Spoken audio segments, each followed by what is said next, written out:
Hello students, welcome to the literature class. Well, I hope you all are doing fine at home and enjoying your online classes. I also hope that you are helping your parents at home now that you are at home for more time. Today we are going to do a literature class. Well, what is literature? Literature is a form of written text. It is also considered a great piece of art.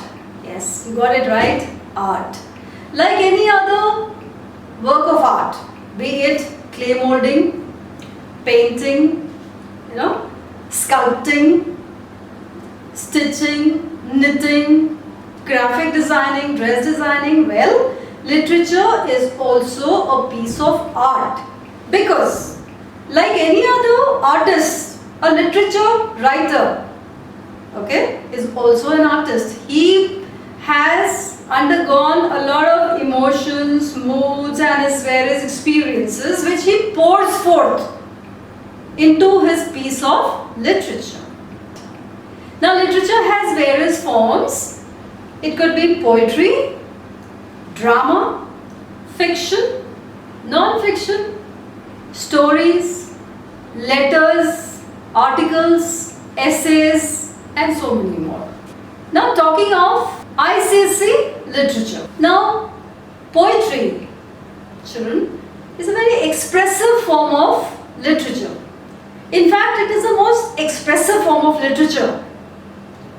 The poet observes the world around him, interprets it according to his own emotions and pours out, these in various moods. So a lot of hard work goes behind writing a poem, or rather not, I wouldn't say a lot of hard work, a lot of effort on the part of the poet to put forth the exact, the exact thought and emotion that he wants his readers to read. So poetry has many themes according to the emotions of the poets. Some poets write on their own life experiences, some write on social issues, some write on the nature, depiction of nature, the beauty of nature, some even write on dry topics or very touching topics like war.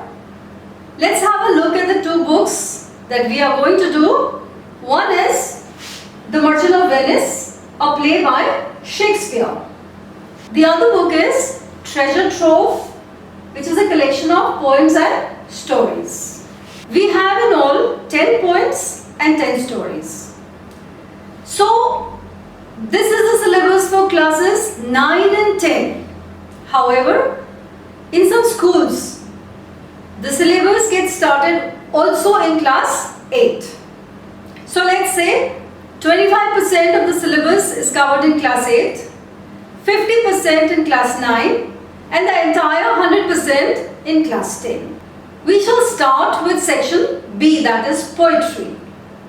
Now, we have a total of 10 poems to do. Have a look. These are the 10 poems that we shall be doing. So, we will start with number 1 and go on. Poetry, children, is a very expressive form of art. The poets feel the world outside and convert it into their emotions.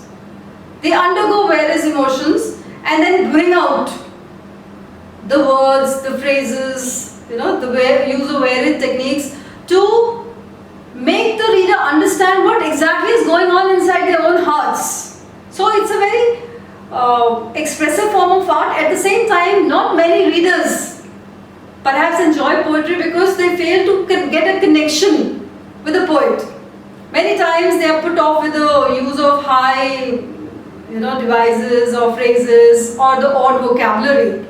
However, not all poetry is dull poetry. Sometimes some writers write amazingly song-like, beautiful, lyrical poems also. You remember in your school days, in your nursery days, KG days, you were taught some jingles?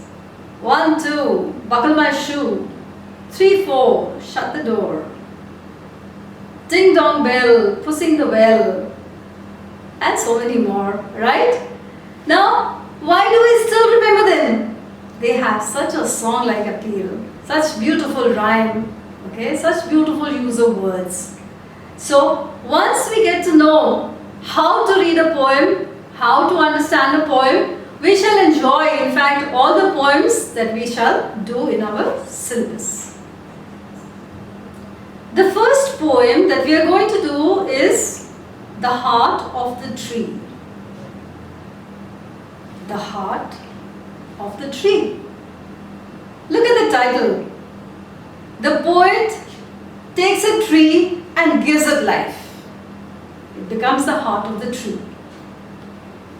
It's written by Henry Kyler Burner. And let's have a look at his life, his works. Okay. Now he was born in New York in the year 1855. And he became an editor, novelist, a poet. In fact, at a very young age, he mastered the art of effective writing. And he communicated so well to the world what he was thinking, what he was, undergoing, and the world around him. He put forth everything. He is mostly noted for his fiction work and his verses, beautiful verses. In fact, he has given to English literature some of the finest verses and works of fiction. Most of his verses, are noted for technical dexterity, playfulness and smoothness of finish. Wow, such choice of words, such beautiful arrangement of his lines, such choice of the stanzas. You will enjoy the poem as we read it. Now this poem has 3 stanzas. I shall take one stanza at a time and explain it to you. Each stanza has 9 lines. What does he plant? Who plants a tree? Wow! What a beginning of the poem. A question. A simple question. And we as readers immediately are going in our mind for an answer. Aren't we? That is wonderful. So he has captured attention of his readers by his very first line. This is Henry.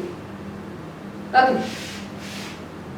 He plants a friend of sun and sky. He plants the flag of breezes free. The shaft of beauty towering high. He plants a home to heaven anigh. Look at that. So why is he planting a tree? So he's planting a tree because this tree is a friend. Whose friend? Of the sun and the sky. Okay? The tree is a friend. The tree needs sunlight and it flourishes in the sky and it becomes such a beautiful sight to see. And the sun also enjoys the sight. The sky also feels happy. The earth also feels happy. We also feel happy. So what is a tree? It's not just a tree. It is the sun. It is a friend of all of us. Okay? He plants the flags of breezes free. The shaft of beauty towering high. The branches of the tree covered with leaves, fluttering in the wind, are compared to flags. And these leaves, the branches, are swaying in the wind and enjoying, creating such a beautiful scene. The shaft of beauty towering high. This tree is a majestic tree, tall.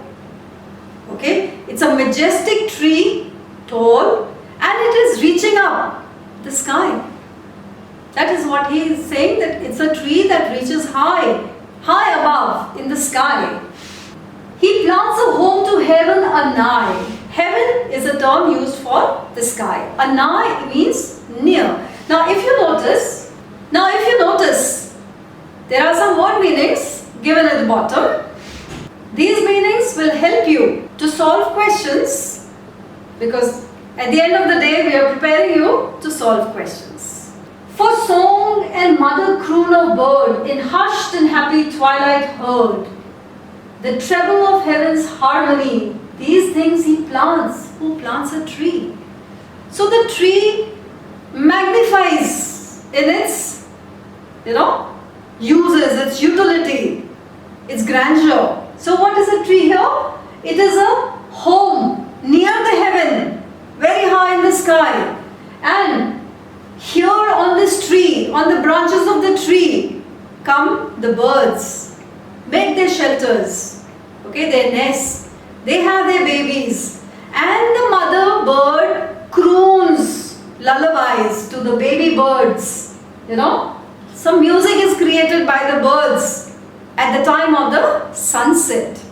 So the sunset becomes vibrant with the sounds, and we can hear those sounds. The imagery of sounds created by the poet. In hushed and happy twilight heard. Twilight is a period of sunset. So he is using the term twilight for sunset, and in hushed and happy twilight, the twilight becomes a happy time. Why? Because this twilight is filled with happy sounds of the birds producing music.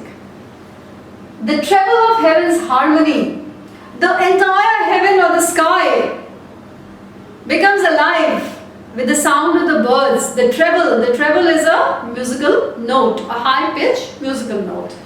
These things he plants who plants a tree. So do not just say it's planting of a tree. So much he has planted by planting a tree. What does he plant? Who plants a tree? The question comes again. He puts the same question again, right? Now we want to know what more is there in a tree, right? He has told us the tree is a friend. The tree is a place of security, a home. Okay, now what more? We want to know more on the second question. So let's see what he says. Why the planter is planting a tree. He plants cool shade and tender rain and seed and bud of days to be. Look at that. He plants cool shade. This is the function of the tree. What does the tree do? It provides shade. Shade in the scorching heat of the day or the summers, and a shelter when it rains. Okay? So this is what the tree does. Then tender rain and seed and bud of days to be. Now, not only is the tree giving shade to those who come under it, but it is also playing a larger role in the nature. Right? This tree has a lot of leaves. The leaves help the moisture to evaporate in the rays of the sun. Okay? Transpiration, which you might have studied in science or geography. Now transpiration takes place, moisture collects in the atmosphere and rain will fall. Right? So when the rain falls, the rain is not sporadic, hard, harsh. No. The leaves act again, as some kind of barrier and take the onslaught of the heavy rain and make it soft and tender as it falls. So, the tender rain falls and the soil below is not harmed at all. So, the trees help in soil, controlling of soil erosion. Right? So he's put so much in just two expressions, cool shade and tender rain. So much has been put in some small words only, some few words. And seed and buds of days to be. Days to be. Days that have not come as yet, that meaning future. So planting a tree is planting a legacy. Okay? It's a treasure. It's a wealth. For days to come, that is for generations to come. And years that fade and flush again. He is showing a cycle. Okay? A cycle where the leaves fall and new leaves grow. Fade indicates autumn season when the leaves will fall. Okay? Flush. Come up again. New leaves, new life. So that is spring season. So leaves that fade and flush plants the glory of the plain. He plants the forest heritage, the harvest of a coming age. He plants the glory of the plain. Little by little, one tree at a time, one tree at a time, one tree at a time, and the entire plain will get covered with trees. It will be such a beautiful sight. And one fine day it will become a forest. And this forest will become a heritage, a legacy, as I say. Something that will be gifted to the new generation. It's a harvest, okay, that they will reap, who will come later on. The harvest of a coming age, the joy that unborn eyes shall see. These things he plants, who plants a tree. So, the trees that he plants today, he knows that he may not be alive to enjoy the trees, but he's still doing it. Why? Because he wants the coming generations, the unborn eyes, children who have not even been born, to have this gift, this beautiful gift to enjoy nature. He's passing on his legacy. Okay, he's not just wasting his life, that he's now born, someday he will die. No, he understands, he realizes, and he wants to do something for the next generation and also for the environment. The joys that unborn eyes shall see, these things he plants, who plants a tree. So a person who is planting a tree is planting so much. He is giving joy to the world. You can have a look at the word meanings also. He speaks about trees being immortal. Generations will come and go, and normally what happens? Trees will remain. The same tree that he planted perhaps will not remain, but there will be seeds, new trees will grow out of it, the forest will remain. Okay, so that is how the trees become immortal. They go on, they are passed on from one generation to another. Life goes on. Now life was there on the earth so many thousands of years ago, but we were not there, right? So this is how he wants to put forth his emotions to the rest of the world about the uses of planting a tree. What does he plant? Who plants a tree? The question comes again. So, now we wonder that he has already told us, he's already told us why we need to plant a tree. And now what more? What more do we need to know about this? So let's find out. He plants in sap and leaf and wood in love of home and loyalty. So what is he planting? Now he goes on to a little serious mood. What is he planting? He's planting sap, leaf, wood. These are different parts of the tree. Meaning a tree is not just a tree. It has so many parts to it. It has so many angles to it. Okay, such a wider connotation to it. It's not just a tree. In love of home and loyalty. Now why is this planter planting at all?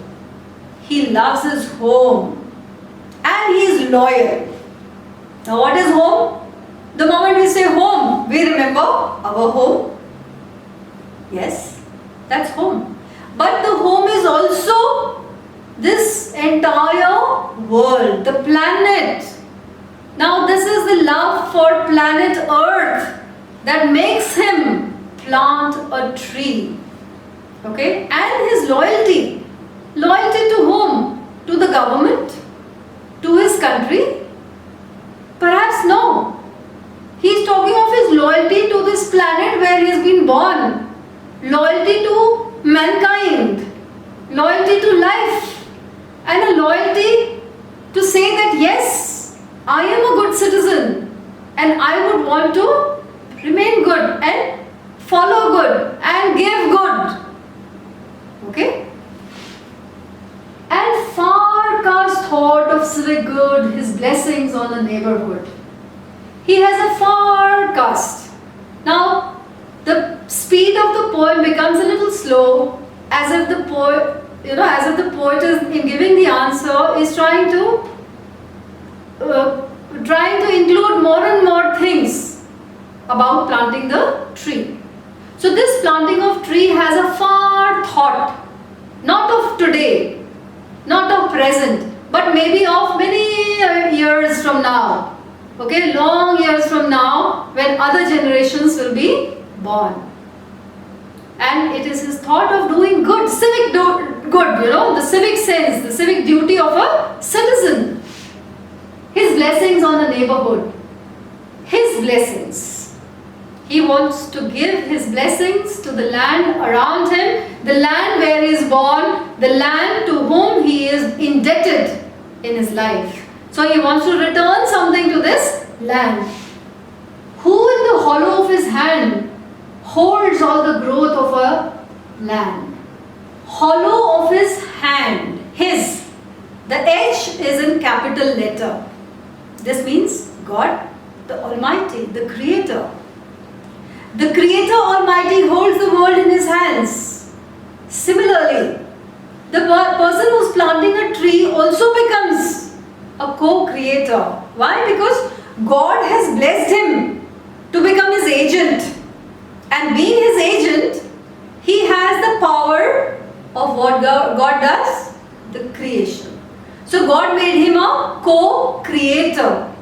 Okay? Co-creator. Now he is also participating in the process of creation. What is he creating? He is creating a forest. He is growing the trees. Okay? Look at this. He is growing a tree, holding in his hand. Okay? The hollow of his hand. Holds all the growth of all our land. A nation's growth from sea to sea. Steers in his heart who plants a tree. Now a person who plants a tree thinks of mankind. A lot of feelings for the coming generations get stirred up in his heart. And he wants to show them that he wants to do something for them. So, in the hollow of his hand, just like God is holding the entire world, this man also holds the key to progress. Okay? From sea to sea, from one end to another end. That means the entire earth. What a beautiful poem. He has given us so much about planting a tree. Now, after reading this poem, we feel that cutting down of a tree is such a horrible task. So cruel, so barbaric. The tree is alive. It has life. And it is going to give so much joy to the next generation. Even to us at present, because people before us have planted trees. Okay?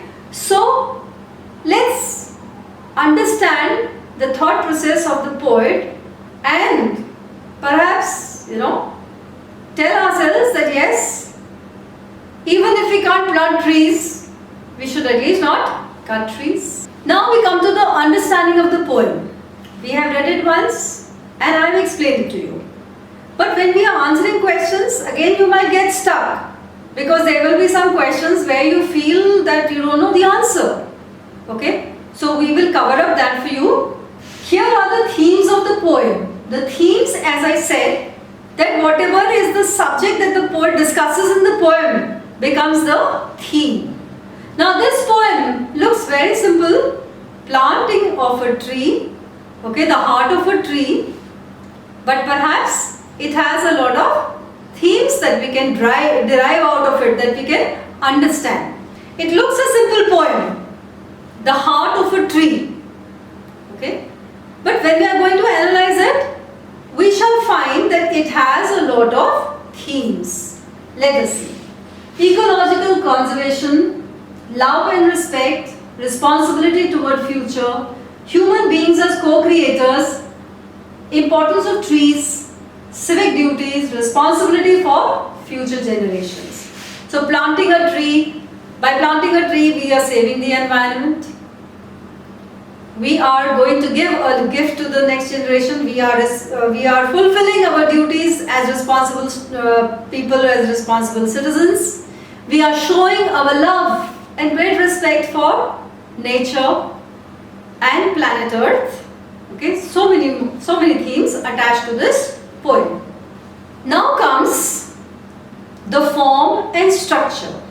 As I said before, it has 3 stanzas and each stanza has 9 lines. But we also have to understand what rhythm is he using, what rhyme is being used. So here the rhyme is A, B, A, B, B, C, C, A, A. Now you must be wondering what is all this, right? Now in poetry, we break down the poem in rhymes. The last sound of the first line becomes A. The last sound of line 2 becomes B if it is a different sound. If it is the same sound, it will become A. Okay, otherwise it becomes A, B. The third line's last sound becomes C if it is different. Okay, A, B, C, and so on. Whatever sound is repeated in the rhyming scheme also. So I have here the first paragraph. A, B, B, C, C, A. Tree, sound A. Sky, does not rhyme with tree at all. Sky, tree, two different things, so two different sounds, right? Tree, sky, free. Okay? So, tree rhymes with free. So, we have a repetition of sound A. So, A, B, A. High, an eye. Sky, high, an eye. Sound B, B. Bird is a new sound. Okay, bird is a new sound. So it becomes C, third sound. Herd rhymes with bird. C repeated. Harmony. E, tree, free, harmony. Again sound A. Tree, the last sound, okay, is the A. Similarly, you can write the same rhyming scheme for stanza 2 and stanza 3. Now comes poetic devices, or we say tools, technical tools. We were saying that writing poetry is also an art, and as every artist, the poet also needs some tools that can add flavor to his poem. Just as we spice up our food, add flavor and have that zing in our mouth, okay? Similarly, when a poet uses certain words in a different way, that becomes poetic devices. That becomes his style. So we have some poetic devices in this poem. The first one is alliteration. Repetition of consonant sounds. And we have this sounds underlined for you. P, P, S, S, H, H. You know? Sounds that are being repeated again and again. The consonant sounds. You remember the vowels and consonants? So these are the consonant sounds that are being repeated to create music. So when you learn it, that music stays. So this is alliteration. Next is personification. Personification. Person. Who's a person? A human being.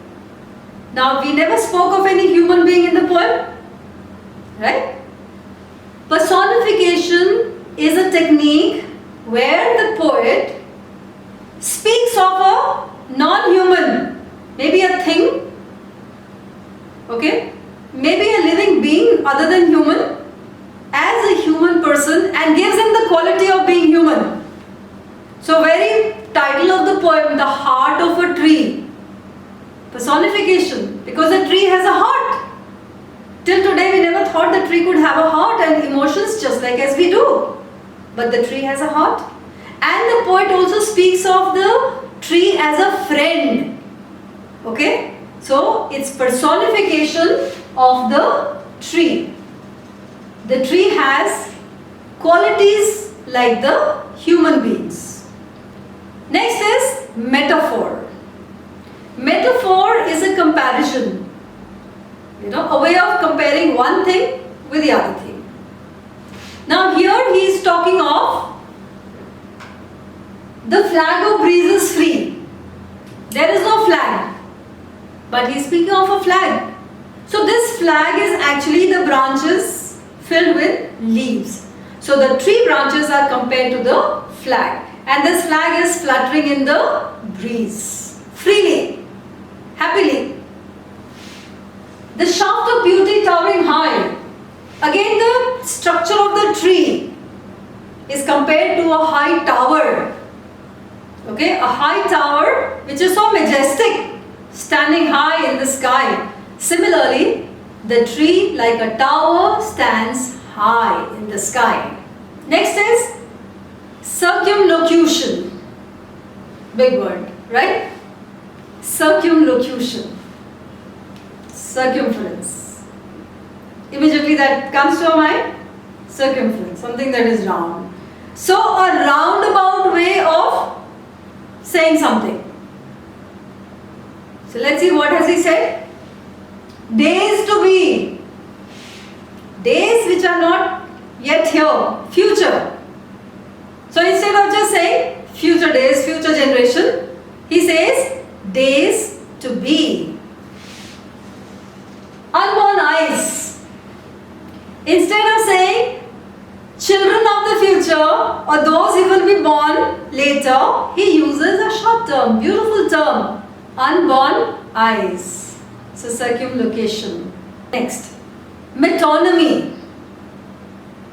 Metonymy is the use of one word to describe something. Maybe its own quality, okay, or a word that is related to it here.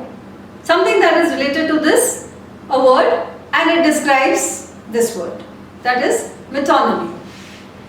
Home to heaven anigh. Heaven. Heaven here is not the place where the gods reside. Heaven here means the sky. So, this is heaven, this is sky. We have used the word heaven to describe the sky. Treble of heaven's harmony. Treble is a musical note. Okay, treble is a musical note.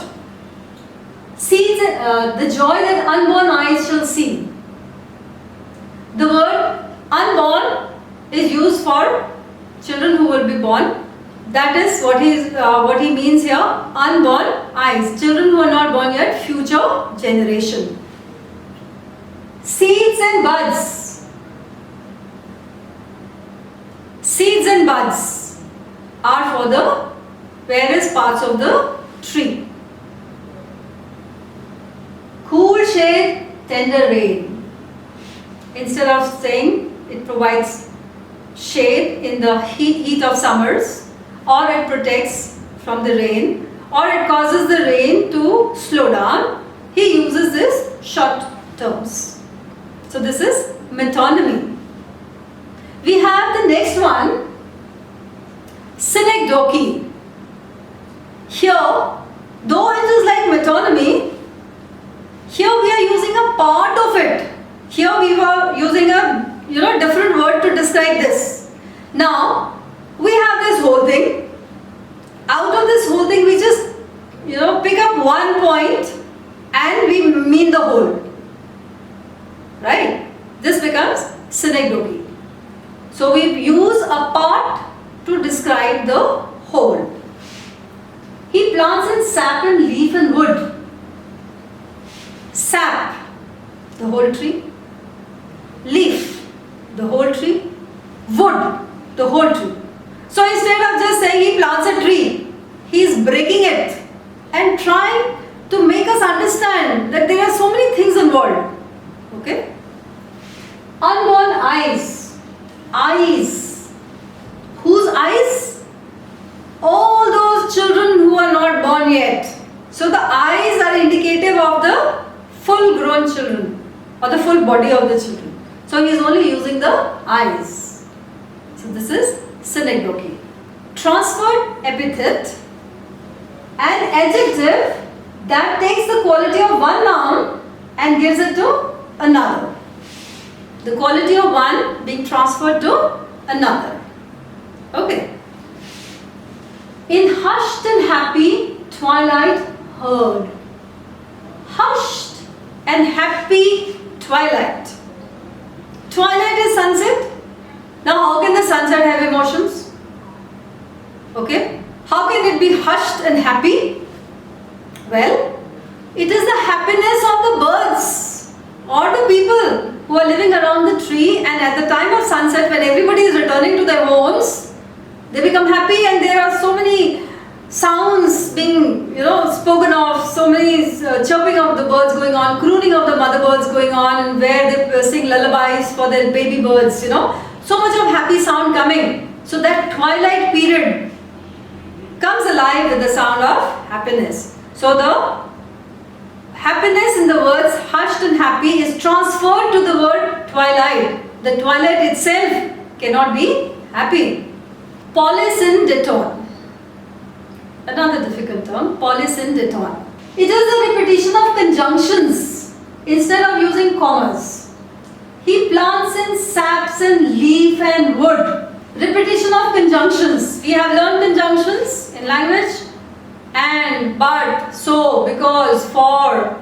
These are conjunctions. And over here he is using the conjunction and. In the entire poem, there is a lot of use of the word and. Okay?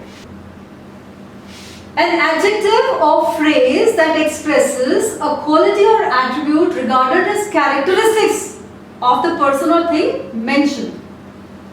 Some quality which is special of the thing or the person we are talking about.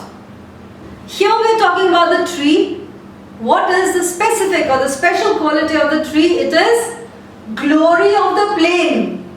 Now if there were no trees, the plain would not look beautiful. So what is a tree? It is the glory of the plain. So this is an epithet, a name attached to the tree forever. Okay, forever attached. What is a tree? It is the glory of the plain. Forest heritage. The tree is not a single tree. By and by there are going to be trees, thousands and thousands of trees to have a whole forest. So one tree is representative of the entire forest. So it's a heritage. And a heritage is something that we protect. A heritage is something that we feel good about. We try to show it off, we preserve it. We preserve it because it is heritage. We don't want it to get spoiled. So the trees are also heritage, the forest is a heritage, and the tree here gets the special quality, the heritage. Anaphora. Anaphora is the repetition of certain words in the beginning of every line. Okay, next line, next line, next line. So this is a kind of device where the poet is trying to draw attention of the readers again and again to something. Again and again. He says, as seed and buds of days to be, and years that fade and flush again. First line and the second line also begins with and. So he's going to add up to it. Then he plants the glory of the plain, he plants the forest heritage. He plants, he plants. So we are made to see this person. He plants, so we can see he plants. Again he says he plants. Again we'll see he plants. Lot of images, sound images, visual images created for us to understand this poem, to enjoy this poem.